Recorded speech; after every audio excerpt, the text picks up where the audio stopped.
Okay. Narinig po ba? Opo. Okay.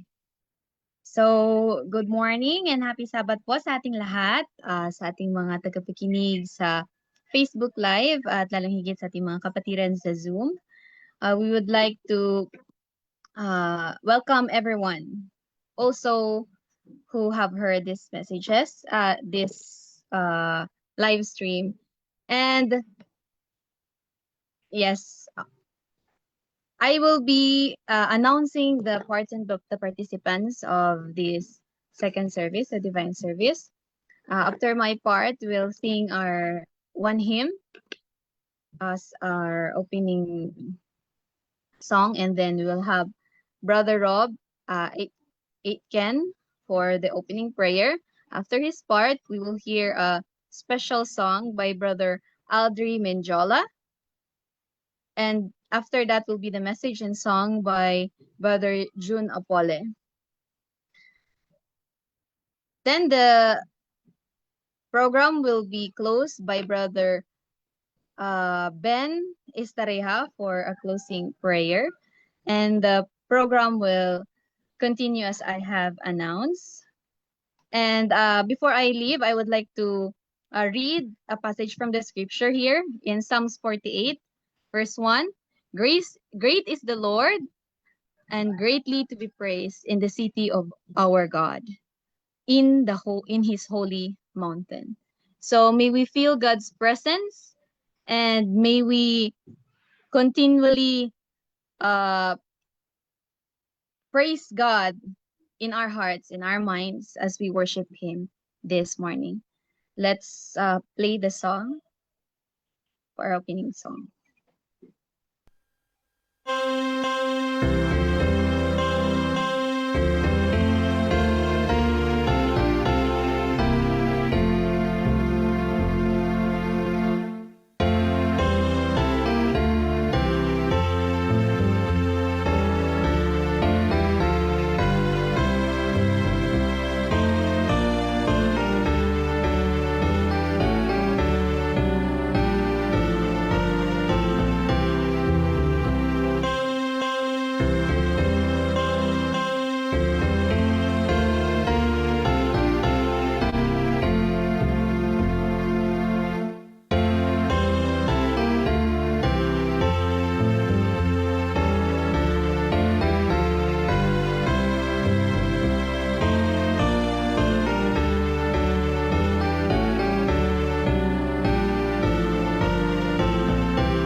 Bago po ang ating pong opening prayer, I will play the hymn, Showers of Blessing. So, para po sa ating pong mga nasa physical churches, This is a time po to gather po your tithes and offerings.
Let's pray. Ask for every need to be bowed and our heads bowed. Dear Father in heaven, we come before you in humility into your presence, Lord. We are unworthy and sinners and in need of pardon and forgiveness. But Lord, we ask for this special hour to be an hour of blessing with you. And Lord, we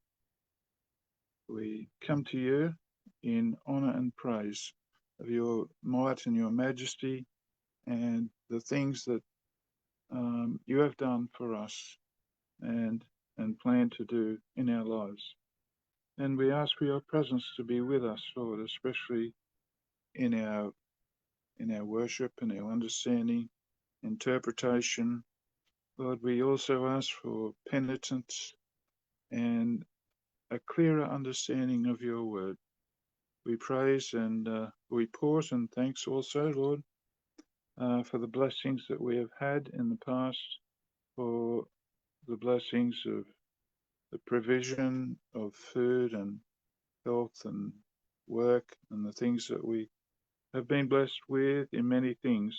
And we ask that in presenting our offerings and our gifts to you, that you will bless these to do your will. And we praise you that that these things can be a blessing both to us and to your work. And Lord, we ask for the speaker this morning to be guided by your Spirit as they speak the words of life to us. May they appeal to our hearts to conform into the ways and will of your will, Lord, We ask also for the sick and the homebound, Lord, amongst our congregation, amongst the wider world, that each, even though lonely and separate from the church itself, that they may feel the presence in their life, that they may source the presence and the promises of God and feel your spirit. And we ask that your blessing be with them. But Lord, may this Sabbath be a special to each one of us, and we thank you for the Sabbath hours, and we ask that you shut us in with yourself this time, and we pray this in Jesus' name. Amen.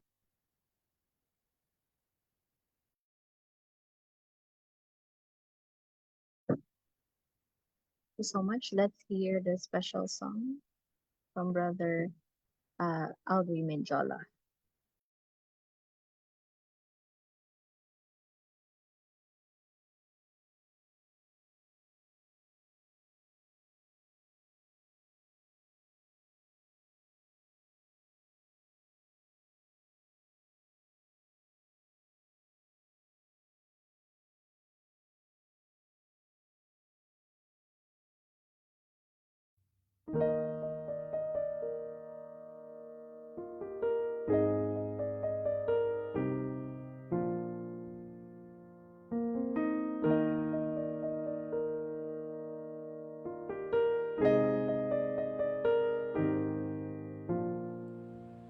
In Christ alone, my hope is found.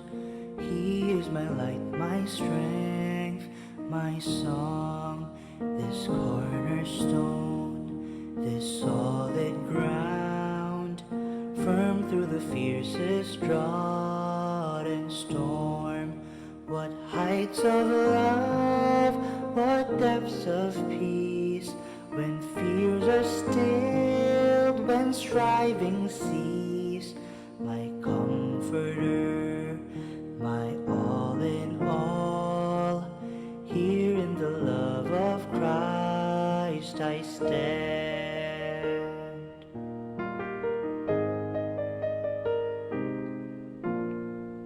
In Christ alone, who took on flesh, fullness of God in helpless babe, the gift of love and righteousness, scorned by the ones he came to save, till on that cross as Jesus died, the wrath of God was satisfied, for every sin on him was laid. Here in the death of Christ I live.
stand till He returns or calls me home.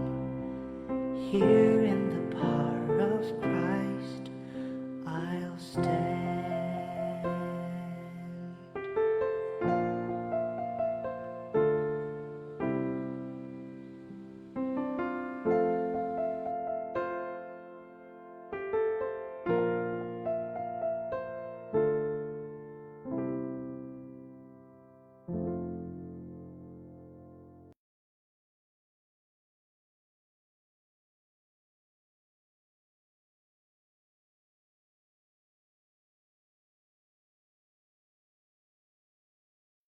Let's hear the message in words by Brother June Apoles.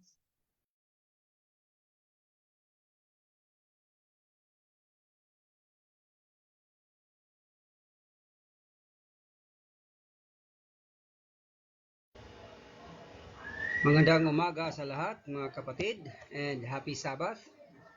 Sa umagang ito atin pong pag-aralan ang tungkol sa sanctioning sin.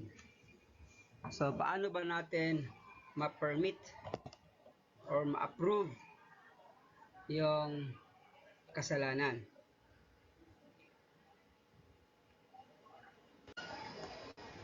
Sabi dito sa Desire of Ages 152, as disciples of Christ, we shall not mingle with the world from a mere love of pleasure, to unite with them in fully. Such association can result only in harm. We should never give sanction to sin by our words, our deeds, our silence, our presence. What is sanction? Sanction means to approve, authorize, or permission. Some Christians believe that remaining connected to non-wrongdoing can become a form of silent approval, while others emphasize staying present in order to reform, help, and call people to repentance. The key biblical issue is not merely association alone, but whether a person is participating in, approving of, or refusing to stand against sin. So dito tayo magkakaroon ng sanction sa kasalanan. The Bible thus contains warnings about sharing in other people's sin.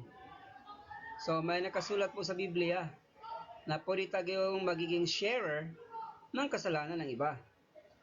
Gaya ng 1 Timothy 5 verse 22. Lay hands suddenly on no man, neither be partaker of others' men's sins. Keep thyself pure. So ito mga kapatid, pertaining to ordination or setting aside an individual brethren or brother to be a worker. So hindi tayo pwedeng magmamadali. Dapat tingnan muna natin yung qualification ng isang worker.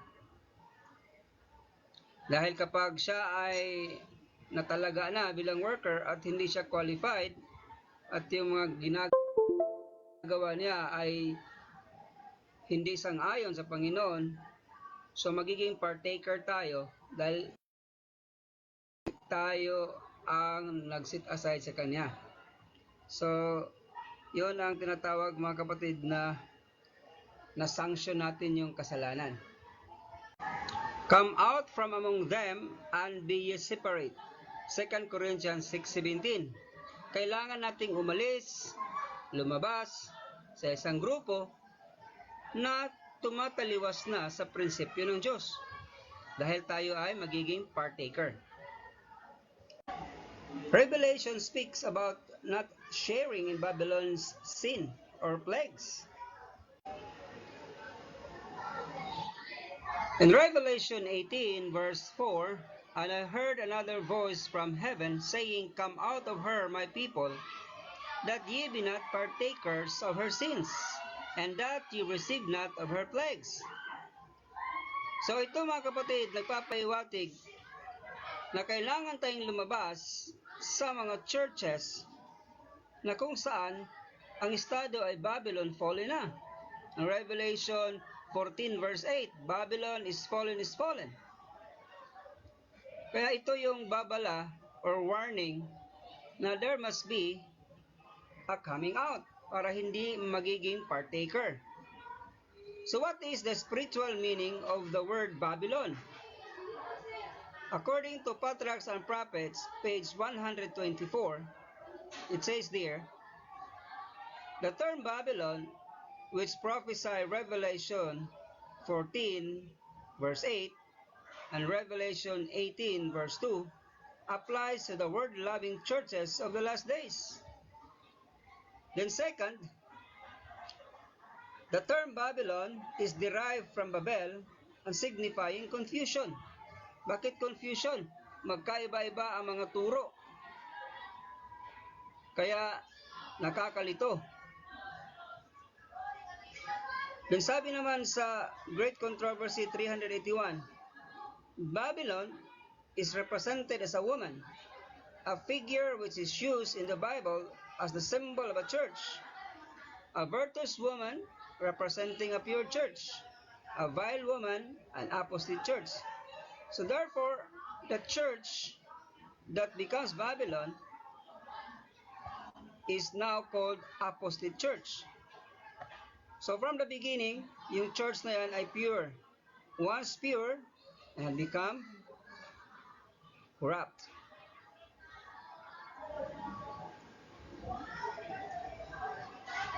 So Babylon is said to be a harlot, or harlot Babylon.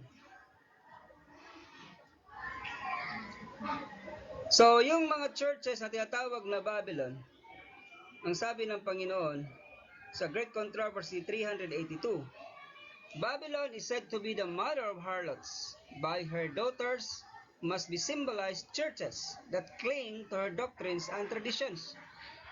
So yung mga churches na nagcling na ng mga doctrines and traditions of the mother harlot, meaning to say, that church or churches become the daughters. So kung ang church ninyo ngayon ay ganoon na ang estado, so you have to come out because magiging partakers tayo sa kanyang mga kasalanan. At the same time, there are believers in Scripture often remain among imperfect people in order to witness, teach, and reform. Example, Jesus associated with sinners without joining their sins. Paul stayed connected to troubled churches like Corinth while correcting them. The prophets remain among Israel, calling them for repentance. So the question becomes, when does presence become sanction? A person may begin sharing corporate responsibility when he, number one, knowingly approves evil. Number two, defends wrongdoing. And number three, helps continue it. Refuses truth for the sake of peace, or benefits from corruption while remaining silent. But simply being physically present in a flown church or group does not automatically make someone guilty of every sin committed there. To balance, there are times scriptures show separation is necessary when truth is persistently rejected, when sin is openly celebrated, when repentance is refused, or when remaining would require compromise of conscience or obedience to God. So we have to consider the danger. It is possible to misuse the idea of corporate guilt in two opposite ways. One, ignoring real corruption, saying their sin is not my problem, while silently supporting evil. Two, extreme separationism, believing any imperfection makes a group completely rejected by God, leading to endless division and isolation. Scripture calls believers to both holiness and humility. Discernment is needed to know whether God is calling someone to reform, to warn, or to separate. Does God calls us to separate from wrong principles and practices? In the book of Amos 3 verse 3, can two walk together except they be agreed? Meaning of walk together in the Bible, walk often means living together in fellowship, moving in the same direction, sharing harmony and purpose. To walk together spiritually means unity in belief, purpose, and conduct. Meaning of agreed. The word agreed carries the thought of being in harmony, being united in mind and purpose. Two people cannot peacefully together if they are moving in opposite directions. Spiritual lessons. God was teaching Israel that because they were living in sin and rebellion, they were no longer in harmony with Him. Therefore, separation and judgment would come unless they repented. God desired His people to walk with Him in obedience and truth. Practical applications. Number one, fellowship requires harmony. Close fellowship becomes difficult when there is continual disagreement. Disagreement in faith, values, principles, and direction. This applies to marriage, friendship, ministry, churches, or business partners. Walking with God requires agreement with His will. To walk with God means accepting His truth, obeying His commandments, surrendering our own way. In the book of Genesis says that Enoch walked with God. This shows a life of faith, obedience, and communion with Him.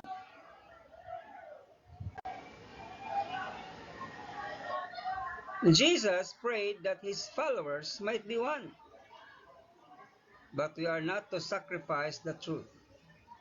In order to secure this union, for we are to be sanctified through the truth. Here is the foundation of all true peace.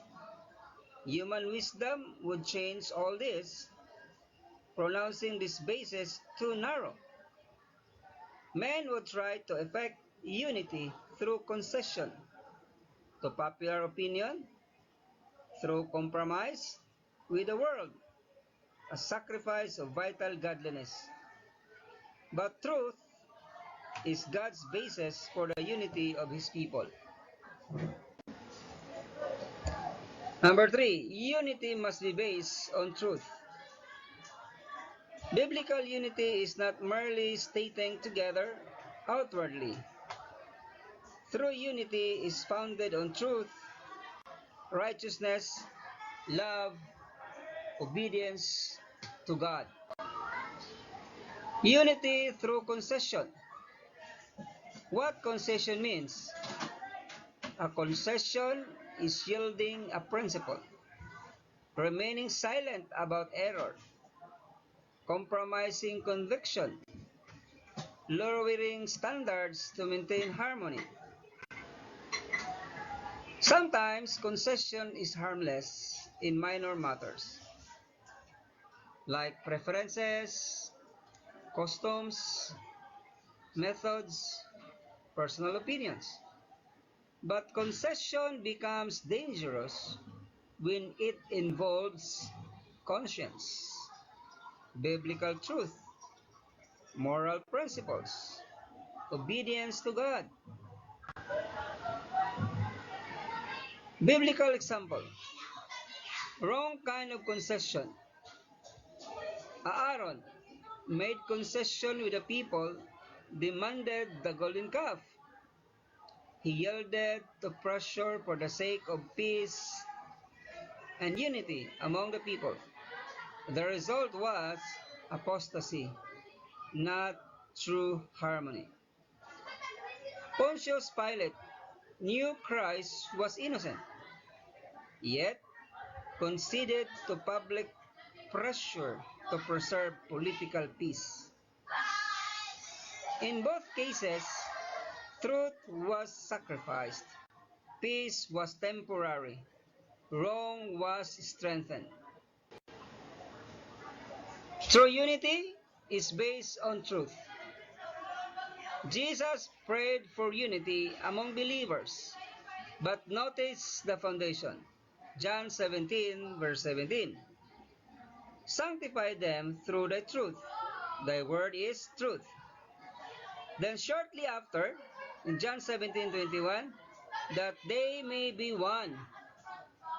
So the order matters, the truth, sanctification, then unity.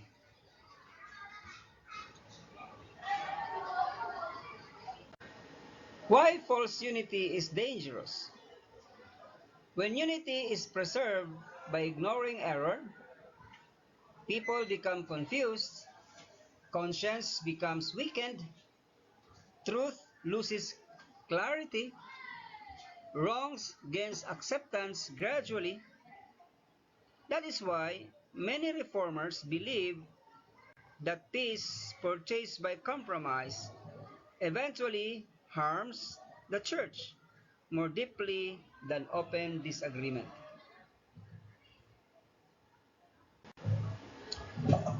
And Romans 12:18 gives a helpful principle.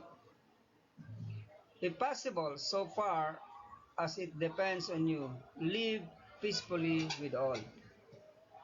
Ito naman talaga mga kapatid ang ating objective bilang isang Christian ay magkakaroon tayo ng peace sa lahat ng mga tao.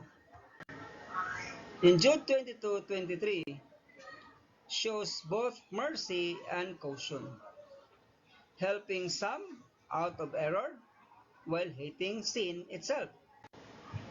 Again, when to sanction sin? As disciples of Christ, we shall not mingle with the world from a mere love of pleasure to unite with them in fully. Such associations can result only in harm. We should never give sanction to sin by our words, our deeds, our silence, or our presence.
Mr. Maggie?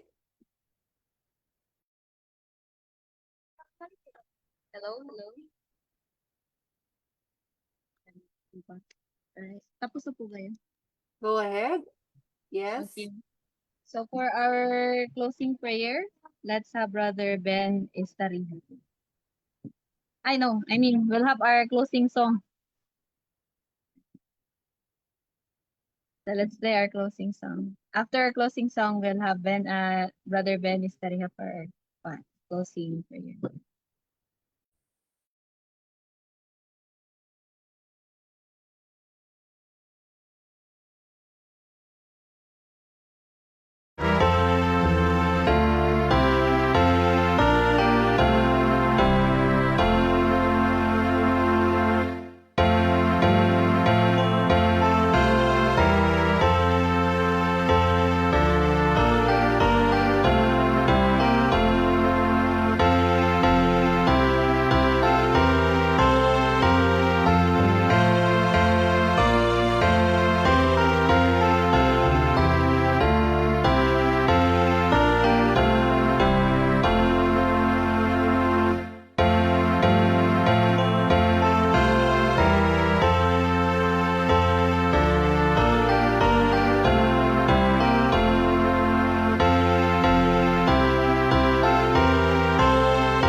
Tayo po ay manalangin.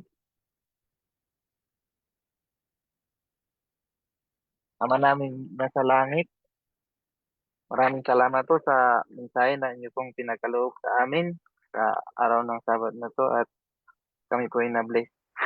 Salamat po sa buhay, kalusugan at sa iyong walang awang hanggang pagmamahal. Nihiling po namin ng iyong gabay upang kami po ay maging matatag at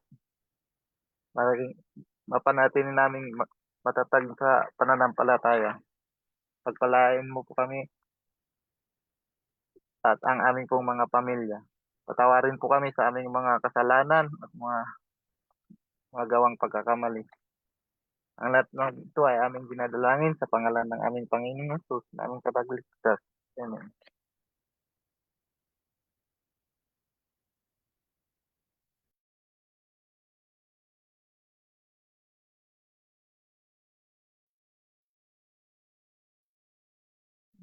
Amen. And we thank you everyone for joining us throughout the services that we have this morning. Sana po ay patuloy niyo po kaming samahan for the next sessions. If there be any announcement po, sana po ay ito na po ay time para inyong i-promote.